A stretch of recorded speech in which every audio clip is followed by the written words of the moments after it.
살아계신 아버지 하나님께 감사를 드립니다.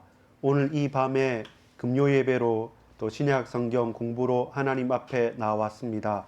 우리가 하나님 말씀을 잘 붙잡고 찬찬히 세밀하게 상고하고 그리고 또 하나님께서 우리에게 허락하신 그 말씀을 우리 현장에 제대로 적용하여서 말씀이 성취되어지는 축복을, 그리고 그 말씀을 정말로 묵상하고 제대로 누리며 또 많은 현장 앞에, 사람들 앞에 제대로 전달할 수 있는 증인의 삶을 살 수 있도록 우리 주님 역사하여 주옵소서. 오늘 특별히 세례 요한을 통하여 우리가 세례 요한처럼 붙잡아야 될 우리의 사명과 정체성을 제대로 깨닫고 끝까지 그 일을 수행해내는 충성된 종으로 쓰임받길 원합니다.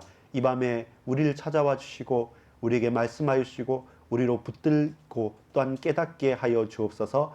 믿고 감사를 드립니다. 예수 그리스도 이름으로 간절히 기도합니다. 아멘.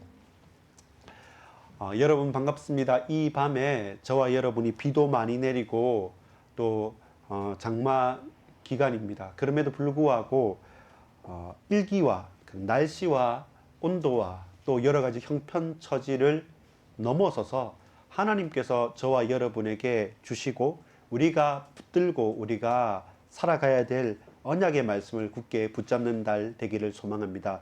오늘 우리가 함께 나눌 주인공은 세례 요한에 대한 이야기입니다. 또한 말씀입니다. 세례 요한은 그 개인을 표현할 때, 예수님께서도 세례 요한을 향하여 표현할 때 세례 요한은 여인이 낳은 자 중에 제일이다, 제일 큰 자라 한 정도로 정말로 그의 인생과 그의 모든 사역과 현장을 두고 인정받은 자고 그리고 가장 빛나는 자입니다. 근데 동시에 그는 내가 누구인지 알았고 나의 위치가 어떠한지 알았고 또 그것을 두려워하지 않고 그것을 오버하여서 과하게도 아니고 덜하게도 아니고 정말로 제대로 알맞게 내가 외치는 자의 소리고 내가 주의 길을 예비하러 온 자라는 사실들을 분명히 알고 예수님이 오시기 전에 선지자 엘리야가 와서 한다는 그 사역들을 그대로 잘 감당한 사명자입니다.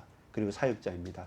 또 무엇이 그를 그렇게 인도하였고 또한 저와 여러분은 동시에 우리는 어떻게 세례 요한처럼 예수님의 사역과 그 말씀과 그 응답을 예비하면서 고백하면서 증거하는 전도자로 살 것인가를 잘 붙잡는 것이 필요합니다. 우리 제목을 같이 한번 읽어보겠습니다. 같이 읽겠습니다. 세례 요한 가장 위대한 선지자. 어떻게 수많은 선지자가 있었는데 가장 위대한 선지자라고 할 수 있습니까? 라고 말할 때 사람이 낳은, 여인이 낳은 사람, 아들 중에 제일 멋있는 사람, 제일 최고의 사람으로 그가 칭함을 받았기 때문에 무엇보다 선지자는 하나님의 말씀을 가감없이 그대로 담대하게 모든 사람에게 주어진 현장에서 선포하고 증거하는 자입니다. 그렇기 때문에 세례 요한이 가장 잘한 사역들, 그리고 세례 요한이 가장 붙잡았던 것은 무엇과 관계 있겠습니까? 예수님의 증인인 겁니다. 그리고 또한 하나님의 말씀의 대언자인 것입니다. 그리고 또한 그가 그 많은 사람들 앞에 가감없이 담대하게 자신에게 주어진 그 메시지를 제대로 전달했다는 겁니다. 그래서 오늘 본문에 읽었던 누가복음 3장 1절부터 20절까지 말씀 가운데 수많은 사람들이 세례 요한 앞으로 나오는 겁니다. 나왔을 때 인기에 영합하자고 한다면 그들이 듣고 싶은 말, 그들이 좋아하는 말, 사람들이 인기 있게 환호하는 말을 해야 되는데 그들에게 욕합니다. 이 독사의 자식들아. 지금 표현은 이렇게 했지만 우리 같으면 막 몇 가지 욕을 다 합쳐서 하는 것만큼 그렇게 사람을 무시하는 것처럼 말할 수도 있습니다. 그러나 그 개인이 그들에게 말한 것이 아니라 하나님께서 세례 요한에게 주신 말씀 그대로 그는 전달했습니다. 왜 하필 중요하냐면요. 세례 요한 이전까지 말라기 선지자 이후로 세례 요한까지 그 400년 정도의 암흑기가 있었습니다. 하나님 말씀이 도저히 전달되지도 않고 나타나지도 않고 선지자들이 거의 다 전무했던 시기가 있었습니다. 그런 신구약 중간기에 그 그리스도의 길을 쫙 예비하면서 그 어둠과 침묵을 깨면서 그대로 가감없이 분명하게 용기 있게 그리고 가장 비수같이 날카롭게 우리의 심령을 바꾸는 말씀이었기 때문에 그렇게 자기가 죄가 있고 자기의 연약함이 있음에도 불구하고 모든 사람들이 세리까지 군인들까지 그 모든 관원들까지 자신의 핸디캡, 자신의 아픔을 가지고 와서 그 앞에서 고꾸라시는 겁니다. 그러면서 우리가 어떻게 하여야 합니까? 그게 바로 그 사람들의 고백입니다. 오늘 제가 어제 우리 카톡에 같이 기도 제목 나눈 것처럼 어제 만났던 손호성이라는 선생님, 우리 이 주위에 사는 분입니다. 여기서 30년이나 살으셨다고 합니다. 원래 고향은 강원도신데 여기 옆에서 어제 비가 오지만 함께 전도지를 나누고 또 말씀도 나누고 했는데 그때도 약주를 하고 계셨어요. 그러면서 장난처럼 말하면서 오늘 이해가 됐던 게 나는 무슬림이에요 이렇게 하는데 아니 무슨 무슬림입니까 하니까 농담입니다 이렇게 하면서 그 고민이 있다, 진지하게 고민하고 싶다라고 하면서 내가 한번 찾아뵐게요 교회 근처니까 했던 그분하고 또 만남을 가지게 됐습니다. 전화를 하니까 받으셨어요. 선생님, 어제 제가 이렇게 했던 반석교회 박경도 목사입니다. 혹시 어제 같은 비슷한 시간에 연락드렸는데 잠시 진지하게 교회도 오보고 싶다고 했는데 만날 수 있겠습니까? 하니까 막 이렇게 뭐라고 하시면서 그래요 뭐 하는데 뭐 교회가 어딥니까? 할 때 여기 CU 4층이고 그 옆에 오다 보면 저기 또봉이 통닭 치킨집 옆입니다. 나 또봉이 통닭집에 있는데 이렇게 말씀하신 겁니다. 그래서 여기 테라스가 좋으니까 한 번씩 여기서 치킨 먹고 한다고 해서 그럼 제가 가도 되겠습니까? 오시라길래 가서 오늘 오후 시간에는 거기서 같이 말씀을 나누었습니다. 그리고 그분의 인생 이야기도 듣고요. 그리고 왜 무슬림 얘기를 했는가 들어보니까 이분이 1990년 말 2000년대 초반에 옛날에 걸프전이 있었습니다. 저기 이란 이라크 전쟁에서 그 걸프전 하고 나서 미국이 승리는 했습니다. 그리고 그때 재건을 할 때 이분은 KT 한국 통신이죠. 그 통신 장비와 통신을 까는 그 기업에 있었기 때문에 지금까지 계속 오래 근무를 하셨기 때문에 사실은 그 통신 기술 때문에 거기 가서 2년 반인가를 계속 메카 메디나 하는 그 사우디아라비아에서 계속 일을 했던 겁니다. 그러면서 고민이 있었던 거죠. 중학교 때 미션 스쿨을 다녔고 그러면서 성경도 듣기도 하고 예배도 드리겠는데 나름대로 고민도 있었고 또 어렸을 때 교회에서 받았던 인상도 있었고 이렇게 다른 나라의 무슬림들 하는 삶을 보니까 이 사람들은 5번씩이나 하루에 기도 시간에 하고 이 여러 가지를 하면서 나름대로 고민이 있었던 것 같았어요. 그러면서 어제 오늘 계속 약주하고 술을 잡수시고 계시길래 무슨 일이 있습니까? 라고 물어보니까 나름대로 본인의 인생에서 가장 중요한 전환점이 되는 시기인 것 같습니다. 뭔가 도약하거나 그리고 한번 정리해야 될 부분. 그러면서 진지하게 이 말씀을 나누게도 됐습니다. 동시에 어제 있었던 할아버지도 있지 않습니까? 손일승 할아버지. 이분은 또 전화를 안 받으시길래 이제 문자를 남기면서 다음에 한번 찾아뵙겠습니다. 어르신 하고 남겼습니다. 그래서 여러분 저번에 그 봤죠? 김종석 청년 우리 주일날 왔던 아까 우리 여러분 내려드리고 차 마치고 오는데 옆에 서 있더라고요. 보니까 전화를 하고 있길래 인사하려 하니까 전화하고 막 이랬길래 그냥 하고 눈인사만 하고 갔는데 늘 우리가 복음의 씨앗과 그 말씀과 이 부분은 계속 중심을 가지고 뿌리고 또 전달합니다.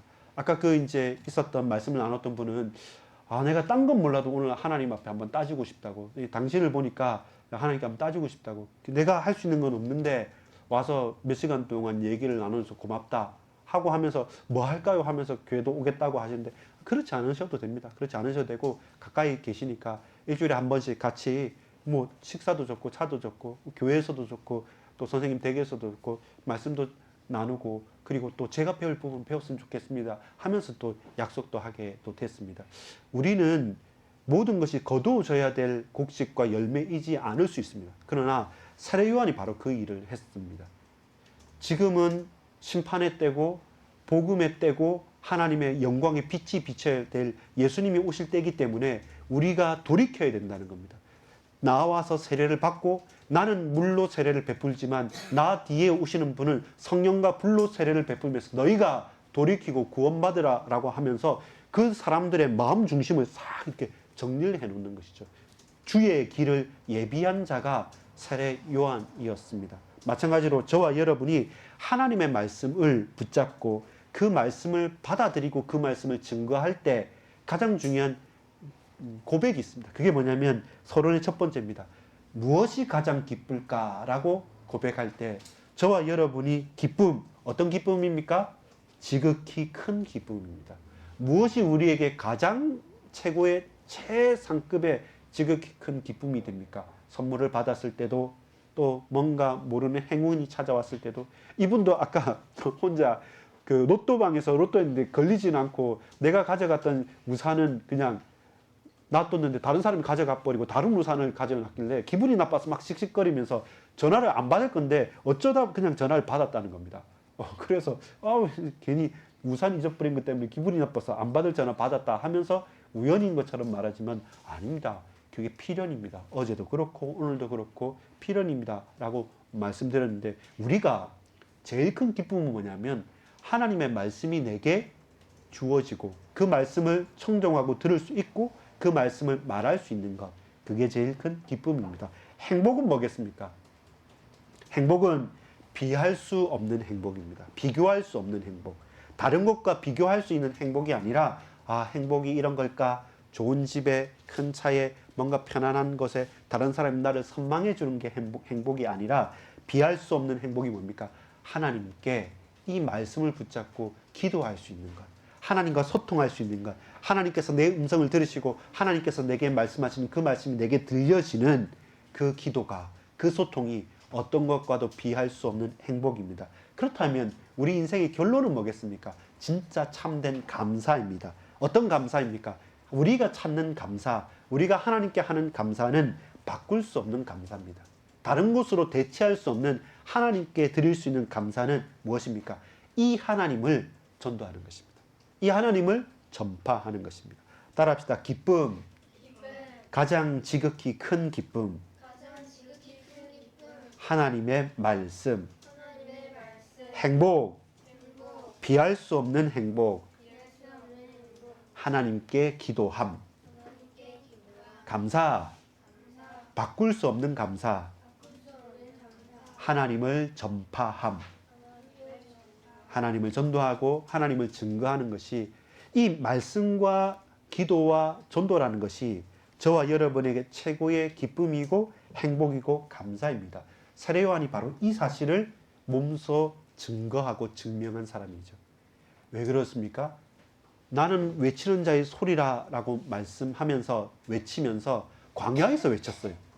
저 성전에서나 교회당에서나 어떤 학교에서 외친 게 아니라 사람들이 없는 광야에서, 그리고 맛있는 음식과 헬스장에서 운동을 하고 땀을 흘린 것이 아니라 석청과 메뚜기와 먹지 못할 것과 별 좋지도 않은 옷을 입고 그 바람이 휘몰아치는 일교차가 크게 많이 나는 그 광야에서 불들불들 떨면서 가장 행복함을 느꼈어요. 하나님과 소통했으니까. 그러면서 수많은 무리들이 몰려와서 어떻게 하면 됩니까? 어떻게 하면 됩니까? 어떻게 하면 됩니까? 할 때 그들에게 분명하게 말하죠.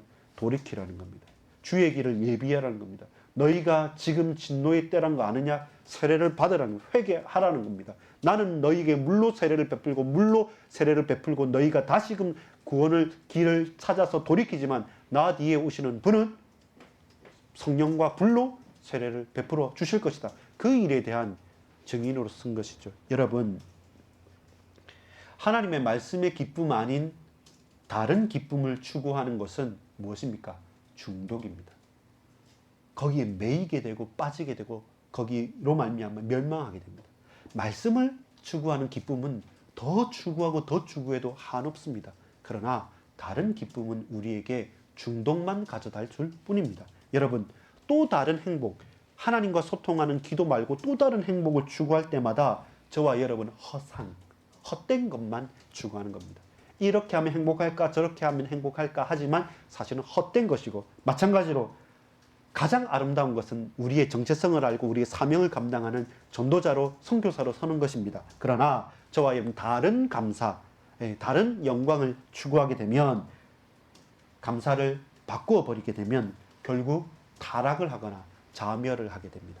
그래서 진정한 기쁨과 행복과 감사를 찾는 것, 말씀과 기도와 전도 속에서 찾지 못하면 저와 여러분 중독과 헛된 것과 그리고 자멸하는 타락으로, 그 구렁텅이로 빠질 수밖에 없는 겁니다. 본론입니다. 메시아의 길을 예비하라. 나의 소명과 사명과 천명입니다. 세례 요한이 세례 요한이잖아요. 요한이 예수님의 탄생부터 사가랴의 아들인 요한이 엘리사벳을 통해서 잉태했고 마리아가 잉태됐을 때 엘리사벳을 찾아갔던 것처럼 처음부터 세례 요한과 예수님은 연관성이 있습니다. 그 복중에서부터 그 사이에서 세례 요한은 세례 요한의 해야 될 일들을 사명을 감당해 가는 겁니다. 나는 누군가? 사람들이 당신이 그리스도 메시아입니까? 아니다. 나는 그분의 신발끈을 묶기도 나는 비교할 수 없을 만큼 나는 그런 사람이 아니다. 그러나 나는 이 광야에서 외치는 자의 소리다. 사람들이 듣지 못해도 그러나 나는 외칠 것이다. 그리고 너희들은 돌이키라. 주의 길을 나는 예비한다. 돌이켜서 이제 정말로 메시아 그리스도께서 오실 때 그 앞에 무릎 꿇으라 라고 세례 요한은 외치죠. 자기의 정체성을 분명히 알았던 것입니다. 그리고 그것을 묵묵하게 감당했어요. 사람들이 인정하고 기뻐하고 인기 있는 그 곳이 아니라 메마르고 아무것도 없는 그 현장, 광야에서 담대하게 외치었고 사람들이 우르르 몰려오면서 인기가 얻었을 때 교만해지거나 흔들리지 않고 그들 앞에 가감없이 독사의 자식들아 회개하라 말하는 것처럼 사람들이 듣기 싫지만 하나님께서 내게 주신 그 말씀을 그대로 말씀을 전했던 외쳤던 선지자입니다. 1번입니다. 같이 읽어보겠습니다. 회개의 세례를 전하는 자 선지자 요한입니다. 누가복음 3장 3절부터 14절까지 보면 이사야 예언의 성취입니다. 이사야가 말하는 거죠. 주의 길을 예비할 자가 온다. 엘리야를 보내겠다라고 말씀하죠. 그것에 대한 예언의 성취입니다. 주의 길을 예비하러서 먼저 내가 엘리야를 보내겠다는 그 말씀의 성취입니다. 이사야 40장 6절에 보면 이 말씀이 누가복음 3장 4절에서 6절에 딱 이루어진 거죠. 아, 세례 요한의 사역과 그의 걸음과 그 인생이 하나님의 말씀을 그대로 이루는 인생이 된 거죠. 나의 걸음이 말씀이 성취되어지고 나의 모든 사역이 하나님 말씀이 이루어지는 그 현장에 나는 있다. 그 사람 복된 사람입니다. 그것이 비록 어렵다 할지라도 그 어려운 것보다 그 말씀이 내게 성취되어지는 기쁨이 더 큰 것입니다. 사람들이 몰라주고 외로운 광야잖아요. 근데 그 외로운 광야에서 하나님과 소통하는 그 기도의 행복을 세례 요한은 누렸던 것입니다. 수많은 사람들이 막 몰려옵니다. 그때도 흔들리지 않고 교만하지 않을 수 있었다는 건 뭡니까? 하나님의 영광을 바라보고 하나님께 감사했기 때문에 스스로 자멸하지 않습니다. 제자들이 와가지고 우리가 어떻게 합니까? 요한이 갇혔을 때 그때 제자들을 예수님께 보냅니다. 보내면서 정말로 메시아 그리스도가 맞습니까? 라고 말할 때 그 제자들이 전하는 그 말씀을 듣고 그들을 쫓으라고 예수님을 쫓으라고 말하고 나중에 세례 요한이 정말로 멋지게 고백하는 것이 요한복음 3장 30절입니다. 그는 흥하여야 될 것이고 나는 쇠하여야 하리. 나는 망해야 되고 예수님은 세워져야 된다. 그것이 나의 천명이라는 것을 안 사람이죠. 그것이 바로 선지자 요한의 메시지였습니다. 사람들이 좋아하는 말을 한 것이 아닙니다. 그 사람들에게 반드시 필요하고 하나님께서 그들에게 요청하는 것을 전하는 자입니다. 여러분 설교를 하고 또 뭔가를 말하고 사람과 대화를 할 때도 그 사람이 원하는 말, 그 사람이 좋아하는 말을 항상 말하는 사람이 누굽니까? 사기꾼입니다. 내가 듣고 싶은 말, 내가 원하는 것만 계속 말해주는 사람이 누구냐면 사기꾼입니다. 여러분, 우리가 실수하고 잘못할 때 내가 바르게 가게 된다면 내가 싫어하고 듣기 싫지만 반드시 내가 들어야 될 말을 해야 되지 않습니까? 근데 사기꾼은 뭡니까? 모든 내가 기분 좋은 말은 다 하죠. 그러면서 뭡니까? 나에게 있는 재산과 나에게 있는 모든 것들을 문제로 완전히 뒤집어 엎어버리는 거죠. 그게 사기꾼입니다. 그리고 우리가 깨어 있어야 됩니다. 하나님께서 원하시는 메시지가 뭔가 이 교회와 나와 우리 현장과 가정에 하나님께서 지금 이 현장에서 필요한 메시지가 뭔가 그것이 회개하고 돌이켜야 될 때이면 세례 요한의 메시지를 듣고 우리는 돌이켜야 됩니다. 그 가운데 세리도 있었고 구린도 있었고 수많은 무리들도 있었습니다. 우리가 어찌할꼬 내가 어찌해야 됩니까? 그 질문을 계속 던져야 됩니다. 그때 다른 사람의 말과 내가 하고 싶은 것이 아니라 내가 어떻게 하면 됩니까? 라고 할 때 하나님의 음성을 하나님의 말씀을 우리가 청종하고 그 말씀에 집중하는 것이 복된 것이죠. 그 사역을 세례 요한이 했고 그 사역의 결과로서 그들이 주님이 오시는 그 전에 돌이키게 되는 일들이 나타났던 것입니다. 회개하는 자들의 반응입니다. 우리가 무엇을 하리까? 저와 여러분이 말씀에 울림이 있고 우리가 하나님 말씀에 뭔가 중심을 토로하게 될 때마다 저와 여러분 싫다는 것이 아니라 맞습니다. 근데 제가 어떻게 해야 됩니까? 하나님, 정말 하나님 뜻이 뭡니까? 라고 우리가 기도하고 중심을 토로할 때 하나님께서 저와 열 외면하지 않으시고 세례요한을 통해서 돌이켰었던 것처럼 우리가 교회와 예배와 현장과 만남과 사건을 통해서 돌이키는 기회를 얻게 됩니다. 아까 같이 말씀을 나눴던 손 선생님 같은 경우에도 그분도 말씀하셨어요. 뭐냐면 사실 내 관심은 많고 고민은 되지만 내가 교회에 가거나 혹은 또 내가 목사님한테 도움되는 사람은 아닐 수 있습니다. 근데 당신이 그렇게 말하니까 내가 오늘 밤이라도 하나님께 한번 따져보고 싶습니다. 뭔가를 찾고 싶고 나도 지금 이렇지만 원래 내 모습은 아닌데 내가 가장 힘들 때 당신을 만났는데 근데 뭔가는 찾아보고 싶습니다. 라고 해서 이 중심이 통하더라고요. 그러면서 내가 어떻게 해야 됩니까? 내가 뭐 해드릴까요? 이렇게 말씀하는 것처럼 반응이 그렇습니다. 내가 잘났다, 내가 잘 믿어 볼 게가 아니라 정말로 내가 어떻게 해야 됩니까? 베드로 같으면 주여 나를 떠나소서 나는 죄인입니다 라고 말하는 것처럼 우리가 할 수 있는 것이 아니라 하나님께서 나를 찾아오셔서 내게 주시는 말씀에 집중하게 되는 것이죠. 두 번째, 우리 본론 두 번째 제목을 읽겠습니다. 시작. 주의 길을 예비하는 자 세례 요한. 첫 번째는 회개의 세례를 전하는 자 선지자 요한이었습니다. 선지자로서 하나님께서 그 백성들에게 전달하는 메시지를 전달했습니다. 회개하라는 겁니다. 돌이키라는 겁니다. 지금 이렇게 살면 안 된다는 겁니다. 그러면서 세례 요한이 세례 요한 된 중요한 이유가 뭐냐면 주의 길을 예비했습니다. 어떤 길을 얘기했습니까? 이제는 예수 그리스도로 말미암아 죽고 사는 것. 예수님은 십자가로 모든 죄악과 저주의 문제를 끝내셨고 부활하심으로써 우리에게 완전한 소망의 길을 열어주셨습니다. 근데 세례 요한은 물 세례로 물 속에 빠졌다가 일어나는 게 뭔지 압니까? 그게 죽음이란 거예요. 사람이 여러분 세례의 첫 번째 게 뭐냐면 죽고 다시 살아나는 거예요.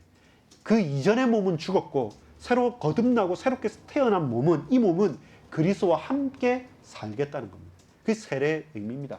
근데 그 상징으로 그 세례로 세례 요한은 물로 세례를 베풀었지만 예수님은 성령과 불로 세례를 우리의 모든 영혼과 우리 인생의 모든 것들이 완전히 뒤바뀌어지는 겁니다. 육신과 마음과 영혼 전체가 뒤바뀌어지는 겁니다. 그것이 세례 요한의 천명이었고 사명이었습니다. 물로 세례로 베푸는 자와 성령과 불로 세례를 베푸실 자, 그 베푸실 자를 설명하기 위해서 예비하기 위해서 세례 요한이 그 사역을 감당했던 것이죠. 그래서 뭡니까? 광야에서 외치는 자의 소리다. 나는 광야에서 외치는 자의 소리다. 나는 물로 세례를 베푸는 자다. 그런데 나 뒤에 오시는 분은 나보다 크신 자다. 아니 나는 비교할 수 없는 자다. 나는 그분의 신발끈 매기도 나는 황송스럽다. 나는 물로 세례를 베푸지만 그분은 성령과 불로 너희를 고치실 것이다. 너희를 변화시킬 것이고 너를 구원하실 것이다. 그게 세례 요한의 천명이었습니다. 그러면서 세례 요한이 갇히게 됩니다. 옥에 갇히게 되고 그 이후로부터 어떤 일들이 일어나면 이제는 예수님께 세례를 베풀고 예수님이 세례를 받으심과 동시에 세례 요한은 이제는 점점점 사그라집니다. 그의 목소리는 사라져야 돼요. 메아리처럼 크게 회개하라 복사의 자식들아 했는데 이제는 예수님이 딱 오시고 나서는 자기는 잠잠하게 사라집니다. 그리고 순교하게 됩니다. 그리고 이슬처럼 사라지죠. 그러면서 그 일을 가장 복되게 그는 생각했습니다. 요한복음 3장 30절을 볼까요?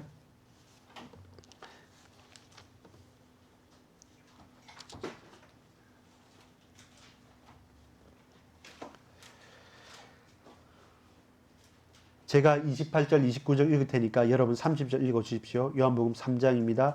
내가 말한 바 나는 그리스도가 아니요 그의 앞에 보내심을 받은 자라고 한 것을 증언할 자는 너희라. 내가 바로 그 일을 했음을 너희는 증언할 것이다. 신부를 취하는 자는 신랑이나 서서 신랑의 음성을 듣는 친구가 크게 기뻐하나니 나는 이러한 기쁨으로 충만하였더라. 하나님의 말씀을 받았고 그 말씀의 성취가 되신 예수님께서 내 앞에 오셔서 나로 말미암아 세례를 받으셨기 때문에 나는 기뻐하고 또 기뻐하다. 그러면서 30절 같이 읽읍시다. 시작. 그는 흥하여야 하겠고 나는 쇠하여야 하리라 하니라. 자, 이제부터 체인지가 된 거죠. 자, 바톤을요 딱 잡고 가다가 마지막 결승선에 이제 예수님께 바톤을 딱 넘긴 겁니다. 그리고 나는 쓰러지는 겁니다. 바톤을 전달하고 쓰러지는 관계 없어요. 근데 바톤은 반드시 전달해야 돼요. 그게 세례 요한의 천명이었습니다. 먼저 길을 예비하고 그는 흥하여야 되고 나는 쇠하여야 될 것이다. 나는 죽고 그는 산다. 근데 그것이 뭡니까? 내가 사는 길이고 우리가 사는 길이고 우리 모두가 영원히 사는 길임을 세례 요한은 알았습니다. 그게 무엇입니까? 정체성입니다. 내가 누구인지 아는 겁니다. 사람들은 나는 무엇을 해야 됩니까? 이렇게 물어봤을 때 세례 요한은 회개하라 말했죠. 세례 요한은 내가 무엇을 해야 됩니까? 라고 말할 때 그는 내가 해야 될 일들을 분명히 알았던 겁니다. 결론입니다. 결론의 제목이 있습니다. 시작. 세례 요한의 정체성. 세례 요한의 정체성입니다. 첫 번째는 무엇입니까? 가로 1번 시작. 예비하는 자입니다. 어떤 것을 예비합니까? 나의 성공을 준비하고 자격증을 준비하고 스펙을 쌓아서 그래서 공무원 시험에 통과해서 혹은 어떤 자격증을 얻어서 성공하겠다라는 것이 아니라 예비하는 자, 주의 길을 예비하는 자입니다. 그래서 외로운 광야에서 사람들이 보지 않는 곳에서 거기에서 웅크리고 있으면서 하나님 앞에 독대하고 하나님의 음성을 듣고 하나님의 말씀을 전달하는 선지자로 세례 요한이 자리매김을 했습니다. 세례 요한은 외치는 자의 소리요 주의 길을 예비하는 자입니다. 그래서 뭐 해야 됩니까? 예비하는 자는 따라합시다. 세밀히 준비하라. 덜렁대는 게 아니라 찬찬하게 세밀하게 준비했습니다. 그게 가장 외롭고 고독하지만 뭐 좋은 음식을 먹지 않고 아주 메마른 곳에서 옷도 별 것 없이 살았지만 더욱더 하나님께 집중하고 세밀하게 준비할 수 있었습니다. 두 번째입니다. 어떤 사람입니까? 시작. 무엇을 감당하는 자입니까? 그는 감당하는 자였습니다. 무엇을 감당했습니까? 나는 신발끈을 매기도 부족합니다 라고 했지만 그러나 그는 예수님께 세례를 베풀었고 그 예수님께 세례를 베푸실 그때 성령이 비둘기처럼 하늘에서 내려오는 것을 많은 사람들이 보고 확증하게 됩니다. 그때부터 예수님께서 드디어 공생의 중요한 사역들을 시작하게 되는 겁니다. 나는 감당할 수 없습니다. 그러나 그가 그 인생을 놓고 그 사명을 감당했습니다. 교만하지도 않고 자만하지도 않고 낙심하지도 않고 끝까지 감당했습니다. 왜? 예수님께서 오시는 그때까지 세례 요한은 계속 세례를 베풀면서 수많은 사람들을 받아들였습니다. 그리고 결론 마지막으로 예수님께서 세례를 받으시고 나의 사역은 이제 끝났다라고 그가 고백을 했습니다. 마찬가지입니다. 우리가 감당할 일이 있습니다. 작은 설거지 하나 하는 것, 공부 하나 하는 것, 내가 쓰레기 하나 줍는 것, 내가 있는 직장에서 우리 학교에서 하는 그것들도 우리가 감당해야 될 것입니다. 감당하는 것을 최대한 해보는 겁니다. 잘 안 됩니다. 그래서 또 하고 또 하고 또 하면서 이 가운데 하나님의 계획이 무엇이고 뜻이 무엇인가를 계속 챙겨보는 것. 그게 멋있는 사람입니다. 세 번째입니다. 그는 결국 어떤 사람이었습니까? 고백하는 자입니다. 그는 흥하여야 하겠고 나는 쇠하여야 하리라. 사실은 사람들은 다른 고백하고 싶습니다. 너는 망해도 나는 잘 되고 싶고 너는 죽어도 내게는 살고 싶다. 그게 능력 있는 사람인 것 같고 그게 잘하는 사람인 것 같아요. 요즘의 모든 미디어든지 삶의 패턴이든지 모든 소리들은 네가 잘 돼야 되고 네가 최고여야 되고 네가 돋보여야 되고 그래서 다른 거 해라고 하는데 근데 성경의 방식은 반대입니다. 하나님의 방정식은 반대입니다. 내가 죽는데 근데 살아요. 같이 살아요. 나중에 예수님께 십자가를 지셨는데 근데 그 십자가로 말미암아 우리 모두가 구원을 얻게 된 것입니다. 여러분 오늘 우리 같이 한번 기도해 주십시오. 우리 손호승 선생님과 또 손일성 또 어르신 할아버지도 그렇고 우리 앞에 제가 봤던 김종숙 형제도 그렇고 각자 나름대로의 현장들 있을 겁니다. 또 우리도 그렇고요. 각각의 현장과 시간표에 따라서 하나님께서 이 영혼들을 구원하여 주시고 돌이켜 주시고 그리고 하나님을 만날 수 있도록 인도하여 주시고 또한 이 일을 위해서 우리는 예비하고 감당하고 고백하면서 한 영혼을 놓고 우리의 중심을 쏟을 수 있도록 이 밤에 주님 세례 요한의 정체성 저와 여러분이 우리 현장에서 세례 요한처럼 우리가 주의 길을 예비하고 광야에 외치는 자의 소리가 되며 우리는 쇠하더라도 그리스도께서 흥하는 그 일에 증인으로 쓰임받게 하여 주옵소서. 우리 같이 말씀 붙잡고 기도하도록 하겠습니다. 아버지 하나님께 감사를 드립니다. 이 밤에 우리에게 나타나셔서 우리에게 은혜를 베풀어 주시고 성령의 충만함을 허락하여 주실지 믿습니다. 주님께서 함께하여 주시고 주님께서 역사하여 주시고 그 어떤 것과도 바꿀 수 없는 최고의 응답의 비밀 속으로 들어가기 원합니다.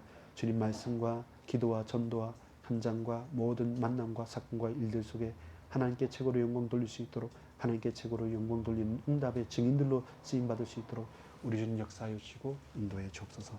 예수 그리스도님 간절히 기도 올려옵나이다. 아멘.